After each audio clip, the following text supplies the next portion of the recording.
Hello. In this video we will take a look at mWater's water supply planning tool. This is a feature intended to help you plan the creation of new water systems or the expansion of an existing water supply by letting you create and compare future scenarios of expansion at various levels of detail. So let's get started. Here in the portal you can find the water supply planning tool by going to Manage in the navbar and then choosing the water planning tool. Here you can also access the guide, the written guide on more information on how to make the most out of this supply planning tool. And you can get a glimpse of the kinds of results you can expect from using the tool. So if you are planning to increase water access base service level, you can see a chart here showing piped, basic and no access over time. So you can model scenarios where you might aim to get everybody on basic and piped access in a number of years. And then corresponding expenditure would also be calculated based on capital costs, investing in infrastructure and so on, as well as operational costs.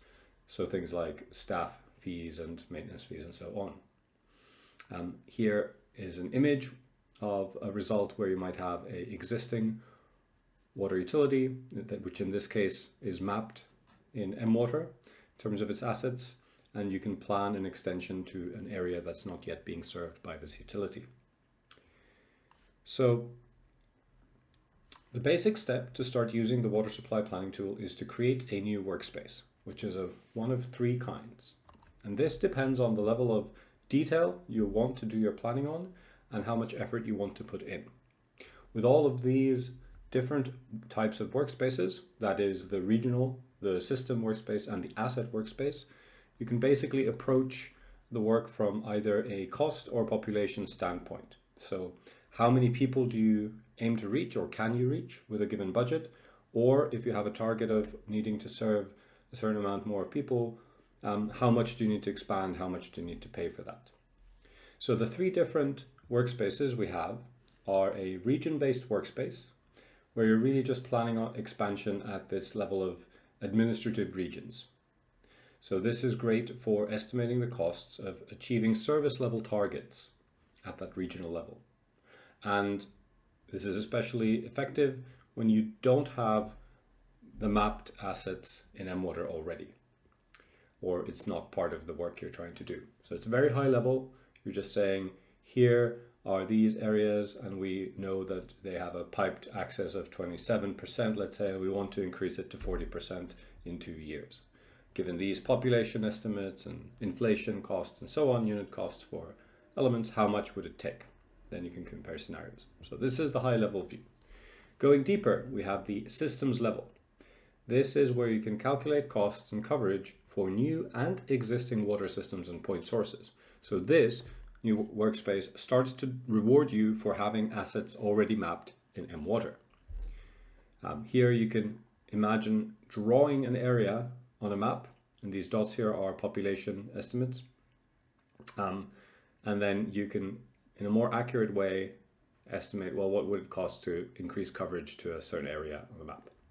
And this is my go-to recommendation for what you use if you have already done your asset mapping in mWater. Finally, a level more advanced, more detailed and more effortful, we have the asset workspace, where you can drop down and plan individual assets, water points, pipes, meters, tanks, valves, power generators and everything else. Put them on a map, locate them, estimate their costs and create scenarios based on that. So this will take significantly more time and effort, but is worth doing if you are quite ready to make a detailed plan of asset types and their locations, giving costs. But you do need to know the unit costs for each type and size of each asset. So what would creating a tank, water tank cost, and so on. So in this video, I think we'll take a look at the new region workspace in detail, the new system workspace in a bit less detail, and then just a glimpse of the new asset workspace, because that's a deep dive of its own. So let's create a new region workspace. And there's a few parameters here that we want to fill out.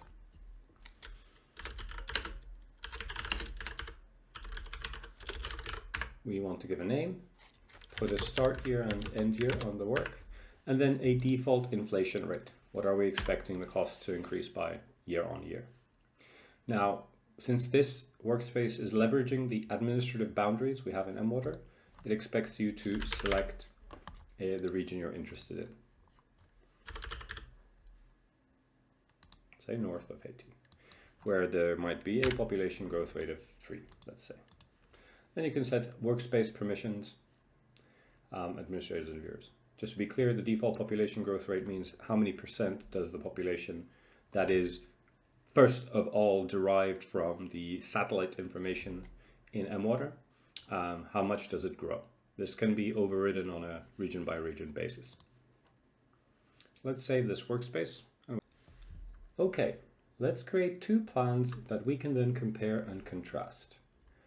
The first step to do in our workspace is to add a plan. You can have as many plans as you need.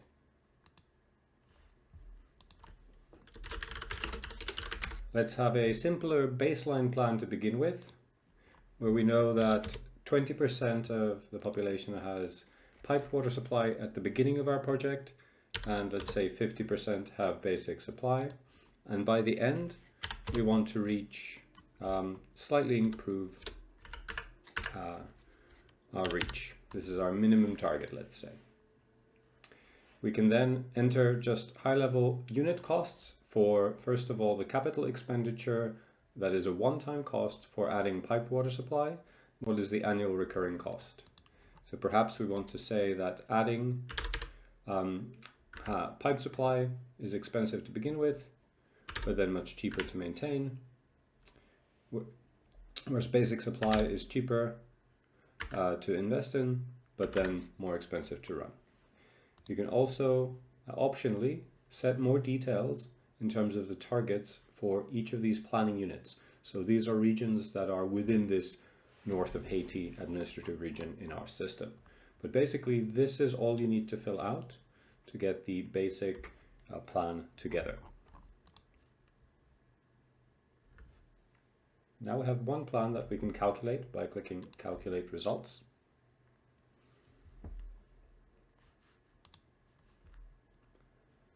And we can see here on the baseline plan at the start, the population that would be reached, and with the population growth assumption we have, what the situation would look like at the end of our successful project, as well as the total cost as it increases over the years. But to make most of our planning tool comparison features, let's add a more ambitious plan for full coverage, where we would begin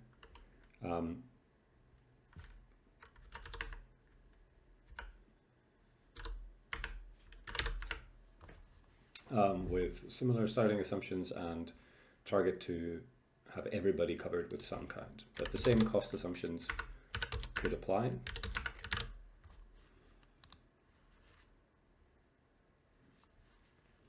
And let's calculate results again. Now we should see 2 comparisons. Cost between baseline and full coverage, and a visual view of them side by side. So this is the high-level overview of our 2 plans, but we can click into the plans to get much more detail that was calculated there at the same time. So here we can see on a linear path this update in the water access by service level for our full coverage plan, how annual expenditure will grow based on the capital investment and operational cost, how population growth would come from 1 million to 1.2, just short of that. And then we can dive even deeper with these other tabs of our plan. We can then, of course, go back into editing our plan and changing assumptions and targets for individual planning units. Let's see the total capital expenditure and operational expenditure, and split by area, so we know where cost centers would be.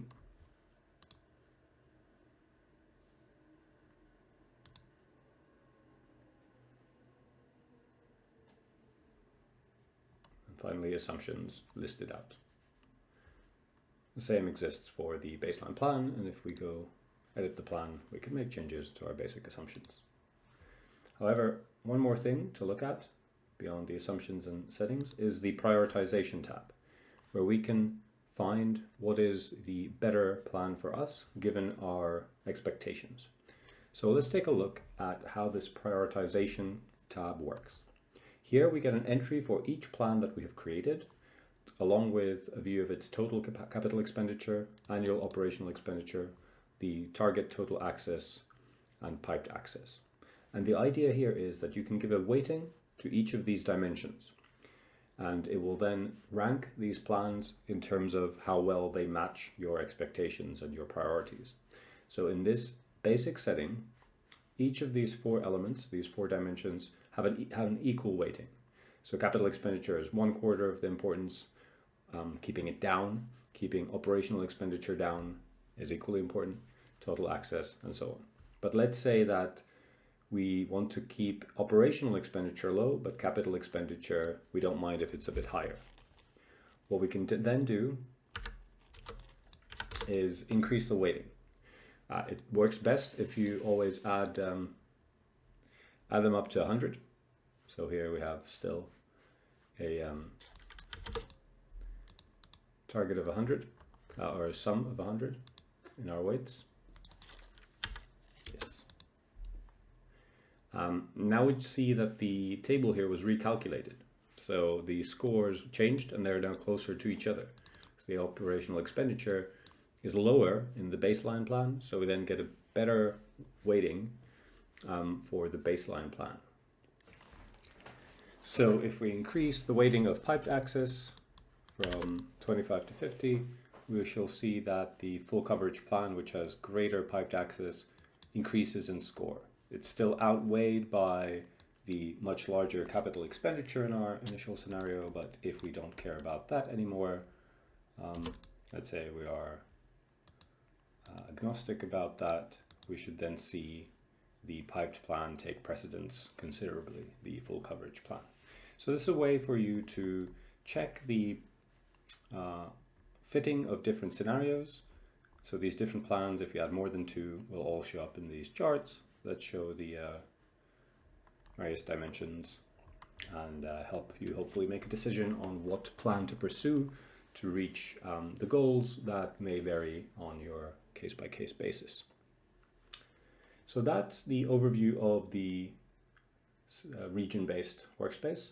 Let's move on to looking at the system level workspace.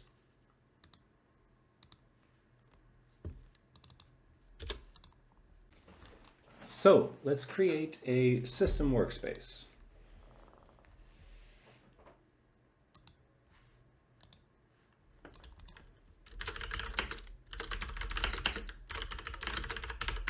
Add some basic details,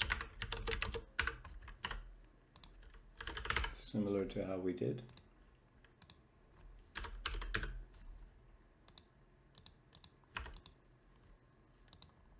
And here we just additionally set the water supply service level settings, where it determines how water service levels are determined based on distance to different types of assets, linking to the population information that's already in the system. So population that is within 20 meters of a piped water supply gets counted, and population that is within 500 meters of a water point giving basic water supply is counted.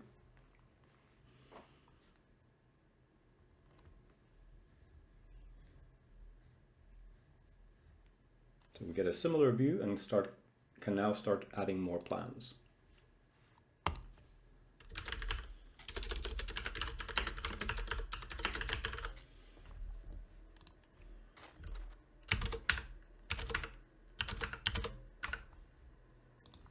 Let's add the same assumptions that we had.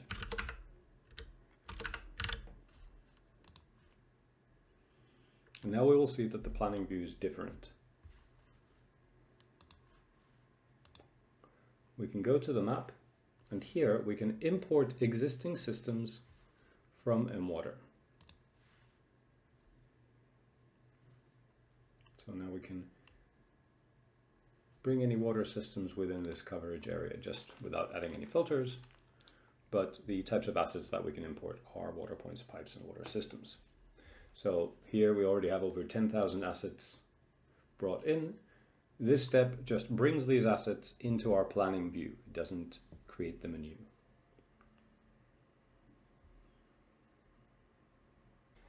Now we've finished importing the existing assets and can start planning a new expansion at the system level, not at the regional level. So a lot is already mapped here. Let's say that we want to expand to this uncovered area. We could then simply add a water system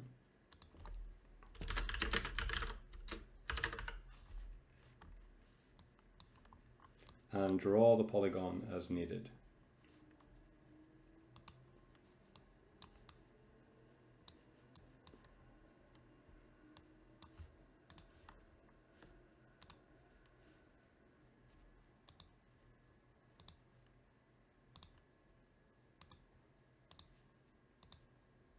This will be the expansion scope.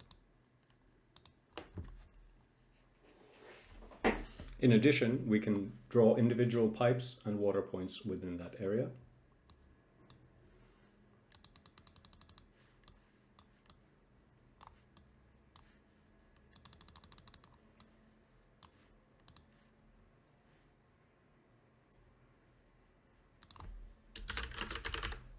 Like so.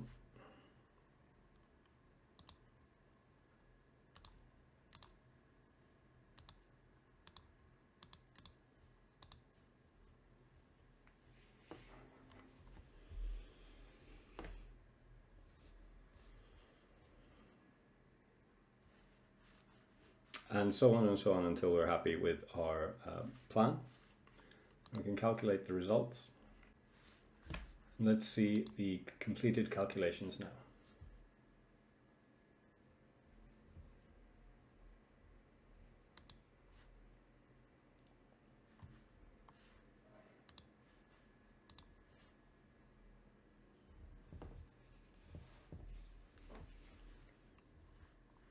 We'll be able to compare costs.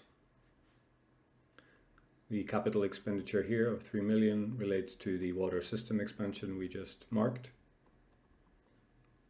Operational expenditure includes the new and existing assets. And you can go to any level of detail of water points, pipes, and system expansions for a given workspace. So the key step here, in addition to the regional workspace, was the ability to import assets from a file or from ones that are already mapped in mWater to your work area, and then hypothetically plan new ones. Finally, let's take a look at the asset workspace and the level of detail you can get to.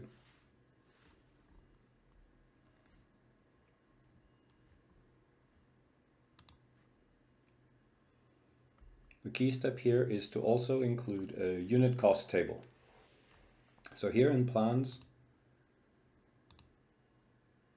individual assets can be added, hypothetically, to places where they don't yet exist.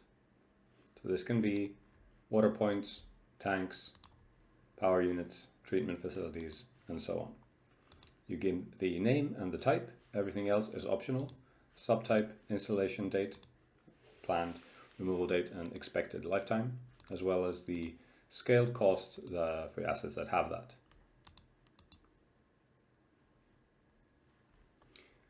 But we get a warning if we don't have a cost entered in the cost table. So the critical step for asset planning is the unit cost table, of which you can have many. And each asset type that you want to include in your planning should have a cost entry where you enter the asset type, the subtype you can define yourself, expected life, capital cost renewal percentage, which is the percentage of the original capital cost that is needed to renew the asset at the end of its life, capital cost per unit and operational cost per unit. And if it is a scalable asset, such as a pipe, you can have a multiplier. So what is the multiplier you add when you add the asset? And then have the capital cost per unit and operational cost per unit of the scale. Then the bulk of the effort, after you have completed the unit cost table in this mode, is to keep adding assets where you plan they will be, and then calculate the results to get a level of detail of the costings and the people reached based on all the detailed plans you make. But this is something that requires its own deep dive, and I would advise that you use the asset workspace only when you have many days or more to dedicate to a proper plan, depending on the scale of your operations. But this covers the basics of the water supply planning tool.